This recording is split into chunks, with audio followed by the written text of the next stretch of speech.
Bună! Am ajuns în Brașov. Călătoria noastră începe din fața prefecturii. În dreapta este primăria.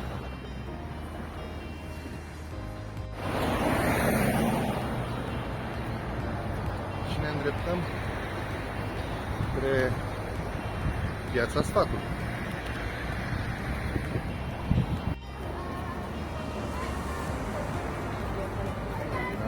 Piața Revoluției. Suntem în Piața Revoluției din Brașov.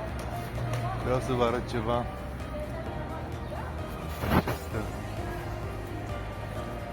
Acolo încă sunt urme lăsate de gloanțele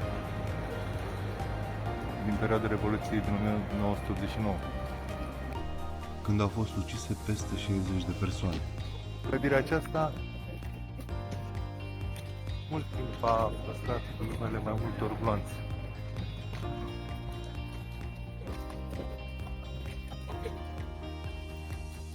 Și asta este zona pietonală spre Piața Sfatului, spre Piața Revoluției. Piața Sfatului este cel mai vizitat loc în Brașov, aici ajungând anual peste 1 milion de turiști în fiecare an. Este considerat kilometrul zero al Brașovului. Din Piața Sfatului sunt măsurate toate distanțele rutiere.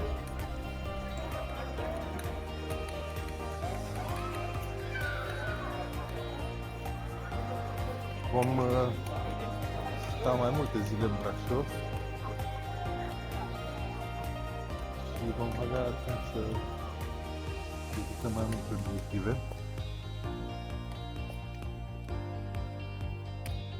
Brașovul este plin de locuri ce trebuie vizitate.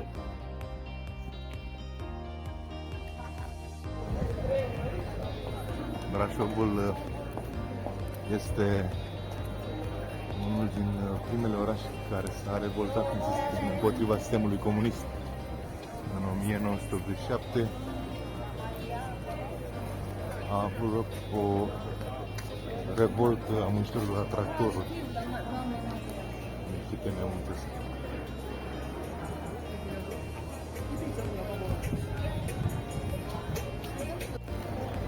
Aproape toate clădirile în această zonă sunt încărcate de istorie și au locuit diferite personalități.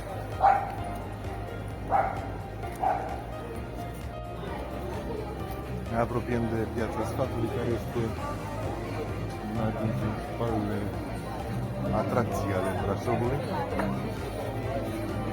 În Piața Sfatului se organiza concursul Cerbul de Aur, concurs la care a participat Julio Iglesias.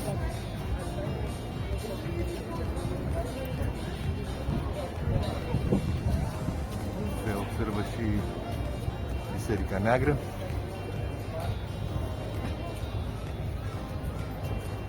Am ajuns în Piața Sfatului, Locul unde dintotdeauna se aduna lumea bună a orașului. Din 1520 aici a existat un celebru târg în care veneau negustori din toate colțurile țării, dar și de peste hotare. deci suntem la începutul lunii aprilie, foarte cald, marea majoritate a oamenilor sunt inspirați în tricou. Casa Sfatului a fost în perioada medievală primăria Brașovului. Aici se dădeau deciziile capitale care au dus la îndeplinire în locul unde în acest moment se află frontiera arteziană. Condamnații erau executați prin diferite metode în funcție de statutul social. Oamenii cu stare erau decapitați, hoții de rând erau spânzurați, iar vrăjitoarele erau arse pe rug. În depărtare sunt turnul alb și turnul negru. Vom ajunge poate și la ele. În Piața Sfatului exista și Stâlpul în familie. Aici erau și femeile care aveau aventuri cu soții altor femei, dar și cele care erau foarte frumoase și erau considerate un pericol de către soțiile negustorilor. Femeile care au pus la stâlpul infamiei erau umilite, li se tăia părul, erau bătute, iar uneori chiar lovite cu pietre. Dacă o femeie ajungea la stâlpul infamiei, era mare rușine și niciun bărbat nu o va mai dori vreodată de soție.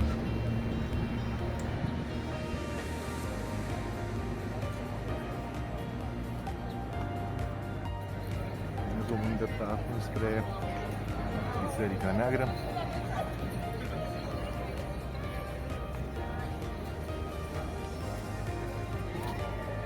Un alt punct de atracție al Brașovului.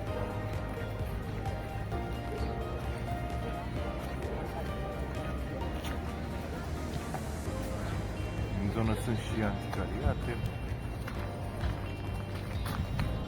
Povestea Bisericii Negre începe la sfârșitul secolului al XIV-lea, odată cu înflorirea orașului de la acea vreme. A apărut necesitatea comunității de a avea un nou locaș de cult. Astfel a început construirea bisericii pe loc unde exista înainte o veche mănăstire catolică. Inițial, locașul de cult era romanul catolic și a fost dedicat Sfintei Maria, considerată protectoarea Brașov. Reforma protestantă inițiată de martir Luther în secolul XVI a ajuns în Transilvania, promovată fiind de umanistul Sas Johannes Monterus, iar în urma reformei, biserica a fost transformată din romano-catolică într-o biserică evanghelică luterană, prima slujbă fiind oficiată în anul 1542. Biserica Neagră se vede mai bine.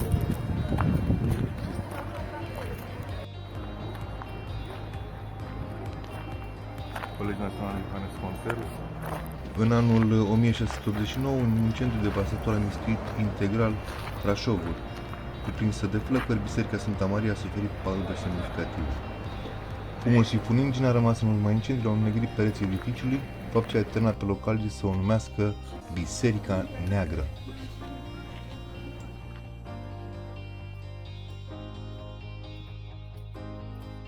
Doar ce am ieșit din curtea Monterus și ne dăm seama că nu tot Brașovul este agitat, o stradă liniștită.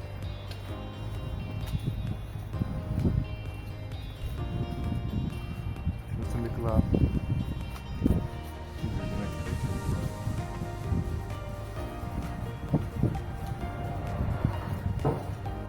Un alt punct de atracție este sinagoga din Brașov. Nu este închis, dar și un lacăt mare cu străușit.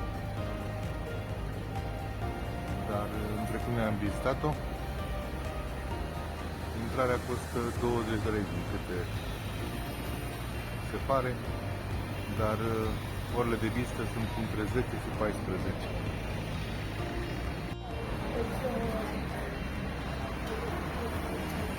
De la sinagogă ne îndreptăm spre Poarta Știi, una din porțile Brașovului.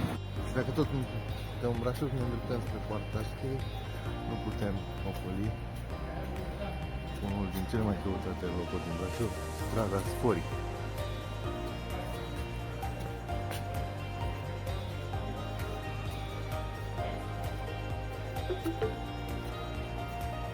Locul este foarte căutat de turiști.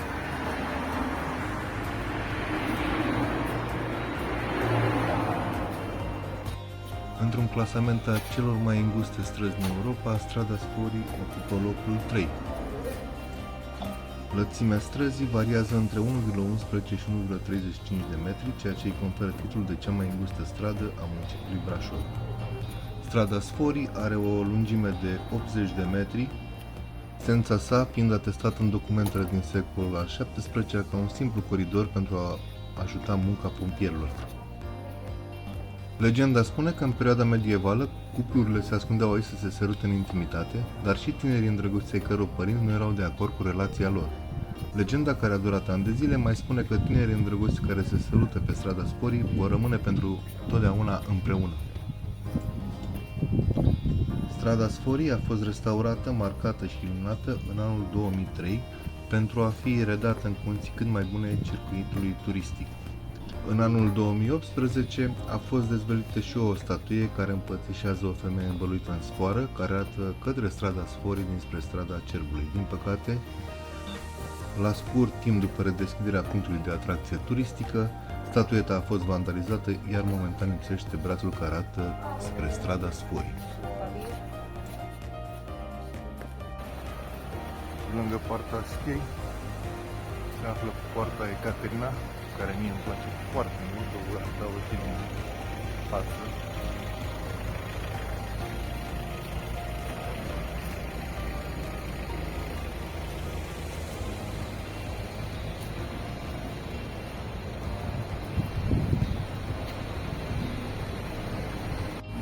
Asta este poarta Schiei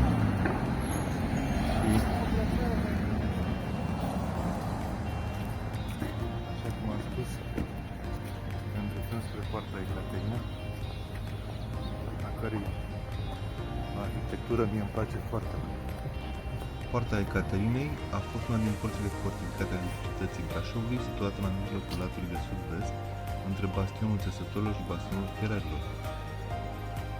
Timp de aproape 3 secole a fost singura de poartă a orașului spre Schiei.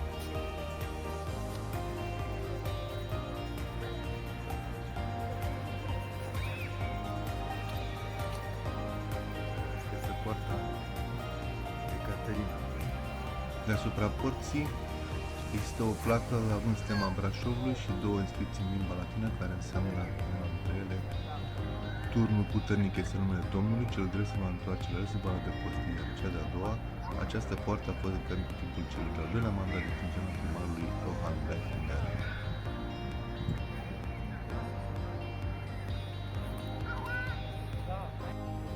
În dreapta avem chiar poarta Schiei, poarta Ecaterina și în spate se vede Biserica Neagră.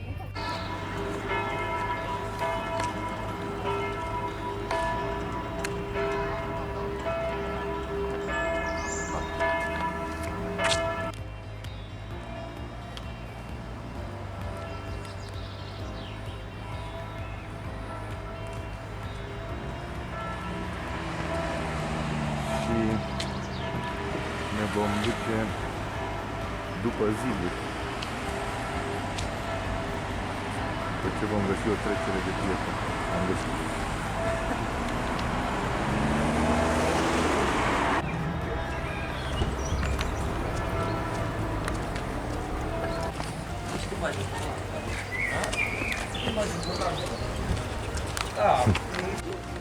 Asta este strada după ziduri.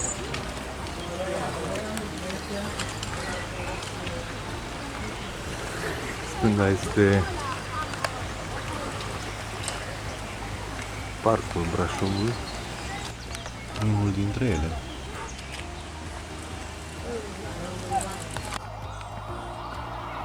Ne îndreptăm spre Turnul Negru.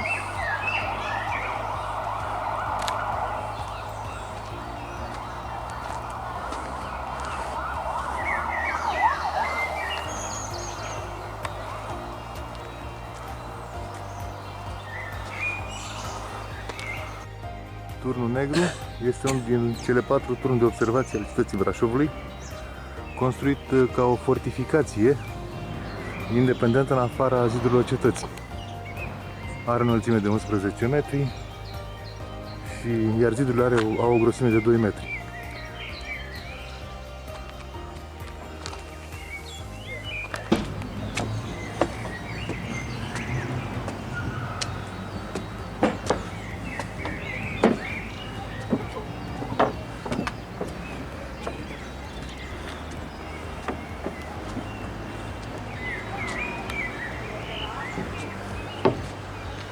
De aici se observă cât de mare este Biserica Neagră.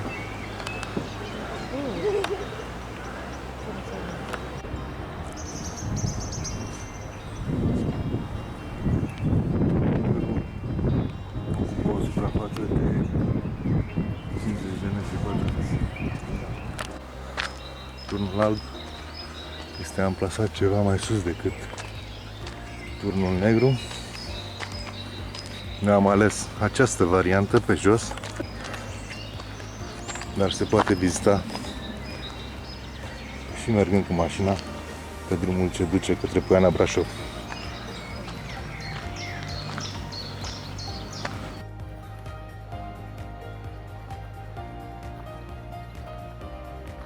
Mai este o cale, alea din strada după ziduri, pe această scară.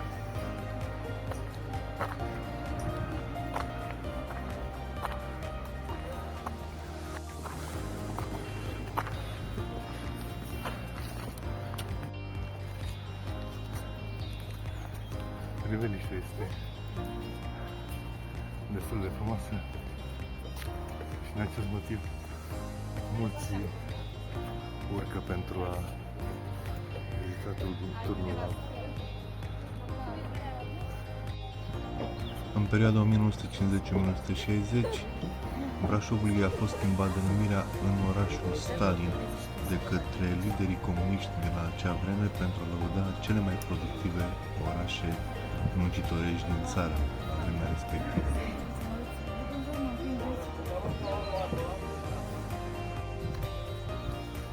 Acesta este drumul spre Poiana Brașov, așa cum vă spuneam. Turnul Alb poate fi vizitat și mergând cu mașina. Turnul Alb are o formă semicirculară cu rol de bastion, prevăzut pe toate părțile cu guri de tragere și turnare a zmoalei. A fost încredințat de către Consiliul Orașului spre Întreținere și Apărare Cositorarilor și Arămarilor în anul 1678, rămânând în grija acestora. După unele informații, a fost construit în 1494, dar alte surse spun 1460. Cu ocazia Marilor Incendiu din 1689, turnul arde, fiind refăcut în 1723. Aprovizionarea și accesul în interior erau asigurate de o scară mobilă. Turnul a fost reconstruit în anul 2003-2005 după o primă tentativă ce a avut loc în 1974-1975. Vom coborî după ziduri pe scara pe care v-am arătat-o puțin mai devreme.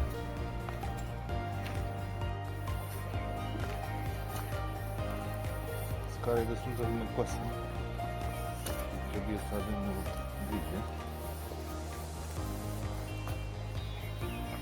În față, în urmă cu ceva ani, era o secție a Muzeului de Istorie. Nu știu cum este discuție.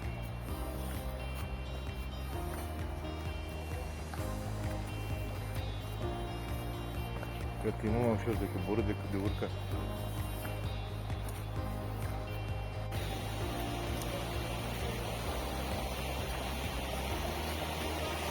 Am ajuns iar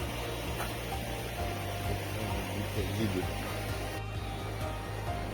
Apa care se aude este pârâul spurcata care curge după ziduri. Se spune că vrăjitorii din Brașov se spăldeau noaptea în acest pârâu. Chemat de duhuri necuratele, se ridicau din paturi și alergau goale pe străzii orașului, venind apoi la pârâu unde se spăldau alături de un fantomatic cer alb.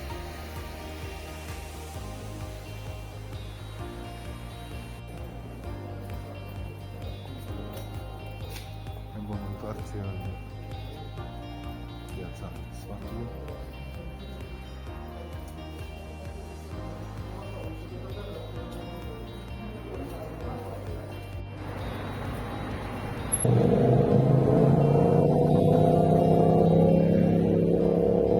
Foarte mulți motocicliști în Brașov.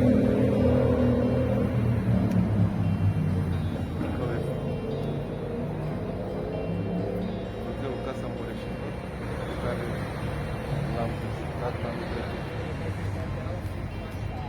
Destul de interesant.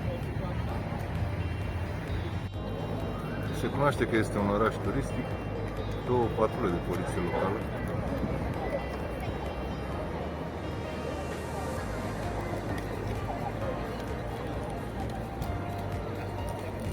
Se lasă seara în Brașov.